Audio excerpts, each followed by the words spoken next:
Good day, everyone. I am Ramajan Fernandez Sibog, and for today's video, I will going to demonstrate the two algorithms I chose, which is the selection sort algorithm. The second one is the skip sort algorithm. So first, we're going to explain what is selection sort. What is selection sort? Selection sort algorithm iterates through the array and finds the smallest number in the array and swaps it with the first element if it's smaller than the first element. Next, it goes on to the second element and so on until all elements are sorted. Now you are know what is the selection sort. Now let's proceed to the example. Now here I'm going to show to you guys how to implement the selection sort. So here, as you can see, I have 10 elements in a box shape. Here, 10 elements. Now, we're going to identify the lowest number. So what is the lowest number here at the 10 elements? So as you can see here, we have 3 lowest number. So the final value of this selection sort rather will be in ascending order. So mauna jud ang 3, then pataas. So we're going to find what is the highest number. So the highest number here is the 50. So from 3 to 50. Now let's proceed to our example. I have here pre-made. I made selection sort implementation, and I'm going to explain to you guys what is how the process works. So here, as you can see, this blue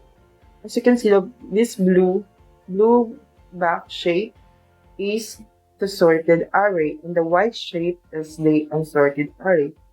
We should always put in our mind that algorithm contain two sub-array in a given array. The first sub-array is the sorted one. The second array is the unsorted. So as I said earlier, the blue box is the sorted array and the white box is the unsorted array. So in the first, as we can see the arrow that point to element 4 and point to element 44. So why naka-point siya dala? Because we are going to ascending the elements by switching the next number in the next highest number of 3.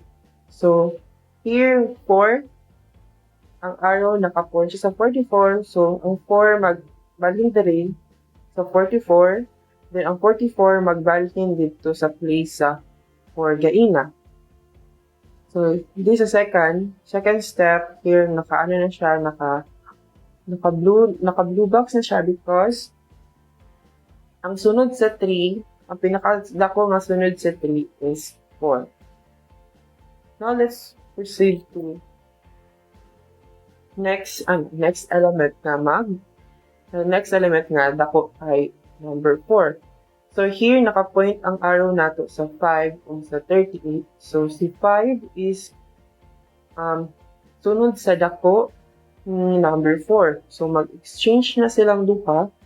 So the final answer, si 5 mabalhin diri, nya si 38 mabalhin diri. So diri na si 5. Then again, for the next one, kung sa'y sunod sa pinakadako sa 5 is maputoy atong pilion. So ang pinakadako sunod sa 5 is 19. So atong arrow naka-point sa 19 element, then sa 38 elements. So, mag-exchange number sila. So, supposed to be na nadiri ang 19, tapos ang 38 is na nadiri. So, sunod sa 19 is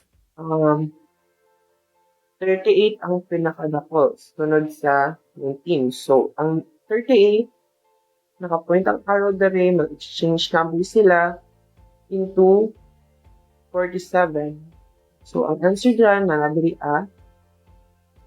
nag-change na sila, nag-change na sila number, ang 47 na bali dito sa 38 na element. So, ang sunod sa 38 is 44. So, mag-exchange number na po sila. So, may sunod sa 38. So, mag-exchange 44. Then, as you can see here, nakasunod na ang mga elements sa may tupadako. So, ang sunod sa 44 man, sa pinakadok sa 44 is 46. Then, ang sunod sa 46, kay 47. Then, ang sunod sa 47 is 48. So, dapat dali ang 47 is naka-blue siya. So, here, mag-exchange na po ang 50 o ang 48 because ang 50 is the highest number of element sa atong array. So, mag-exchange sila of number. Then, ang 48, mabalin din sa 50. Ang 50, mabalin sa 48. So, karon nabali na sila. So, ang 3 to 48, then 50, nag-ascending order na sila. Means, the lowest number of element is into highest number of element. So, nag-ascend man, gamay to padako. So, mano niya ang final result niya. So, mano niya ang selection sort. Then, the next one is I'm going to explain the heap sort. For the next sort algorithm, the heap sort, before we're going to proceed to the example, we're going first to know what is the heap sort. What is heap sort? Heap sort is a comparison-based sorting technique based on a binary heap data structure.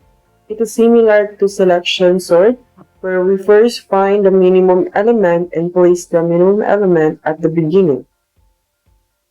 Now you know what is the heap sort. We're going to proceed to our example.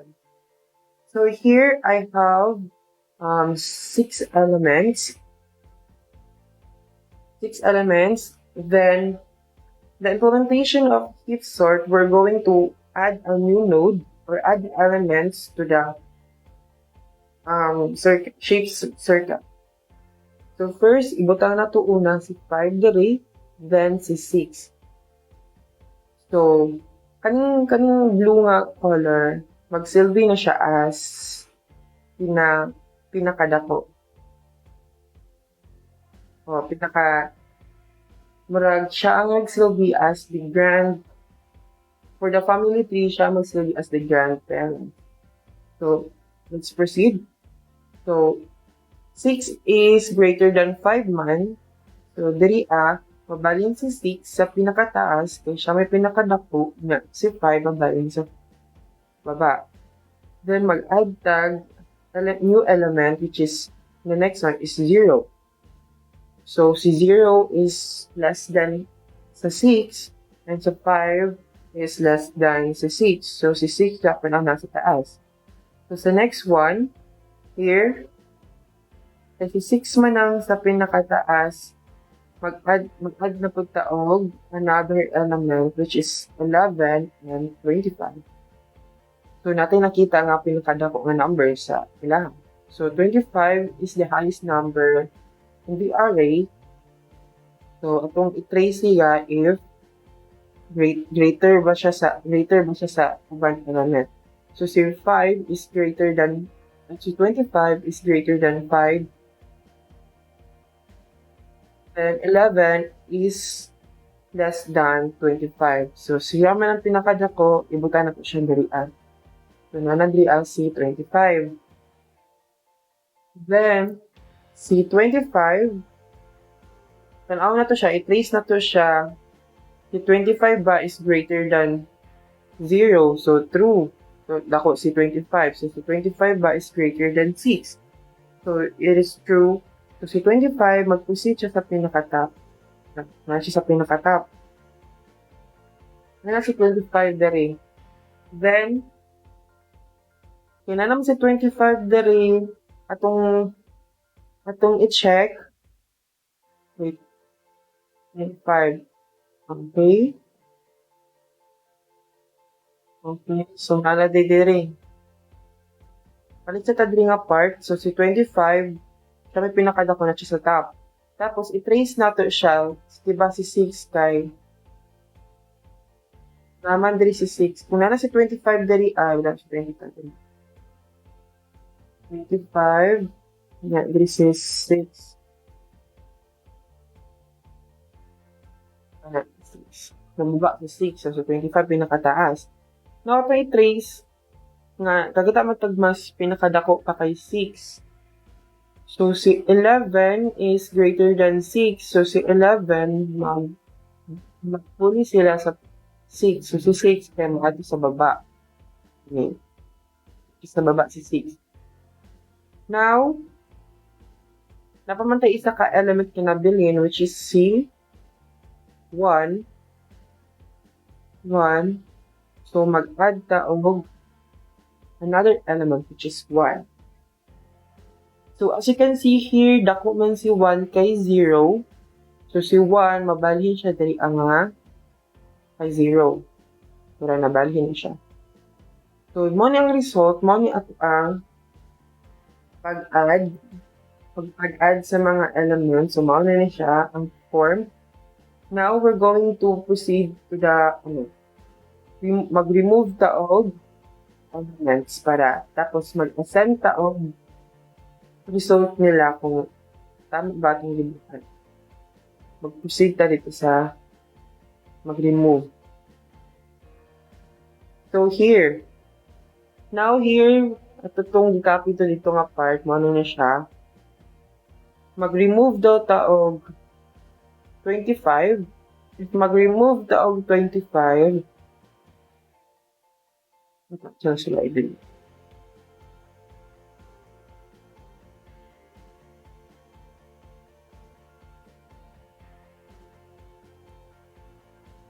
So, mag-remove ta og 25. Nagutang ta og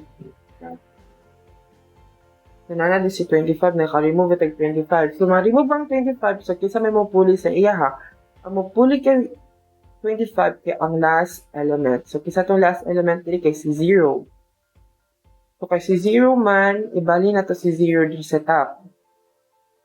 Panaw na to. Kisa may pinakadako nga nabilin sa ilaha. So, ang pinakadako nga nabilin sa ilaha, which is 11.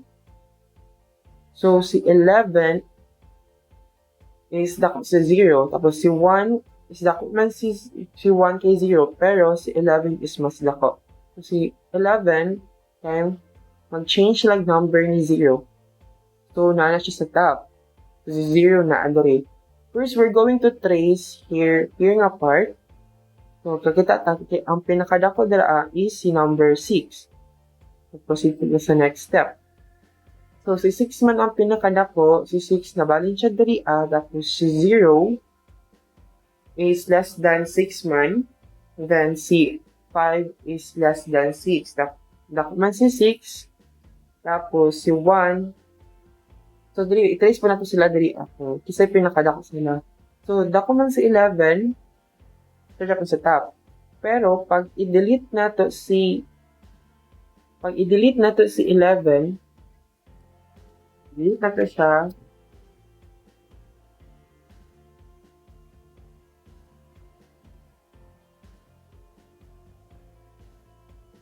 So, na-delete si 11. Kung tayo lang na-delete siya sa dalawa. Tapos, isa ito ipuli. At ito ipuli is ang last element, which is 5. So, si 5 ang nasa top. Then, ato na po silang i-trace. So, kasi pinakadako sa ilaha diri which is si 6 man is greater than 5. So, 6 is mabalin siya sa pinaka-top, then si 5 mabalin sa pinaka-baba. So, maano ni siya. Maano ni ang result, kani. Ang result. Tapos, itrace po dato sila diri kani. So, dako man si 5, tapos gamay man si 0, so si 5 ang naadala ang mag-stay. Now, we're going to delete 6. Pag i-delete na to si 6, i-delete na to si 6, kunwari lang na nag-delete si 6, dahil po siya dirian, tara, na-delete si 6, proceed to sa next step. Dara. So, kasi mo puli kay 6 pag ma-delete siya. So, ang mo puli kay 6 pag ma-delete siya, kay si 0. 0 ang last element. So, si 0 ang ibalihan dari. Now, we're going to trace it. Kung kasi pinakadako sa ilang tulo. So, pinakadako man si 5, kay 0 o kay 1. So, si 5 ang nasa top. Then, pag i-delete na to si 5, pag i-delete to si 5,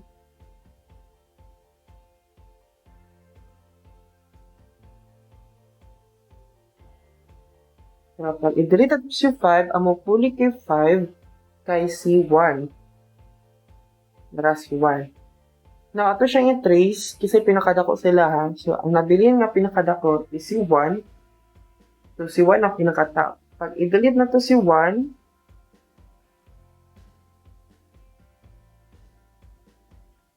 butang na to siya dali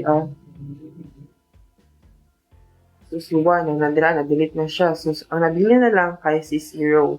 Kaya pag i-delete at po na to si 0, siya na lang may nabilin. Pag pinalantik ito.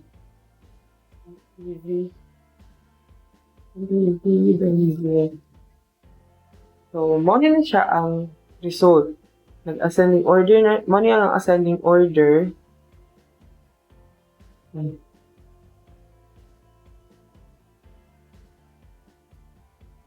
So, mag-start siya sa 0, 1, 5, 6, 11, and 25. So, 0 is our lowest number, and 25 is our highest number. So, nag-ascend sila. So, this would be the result to our heap sort.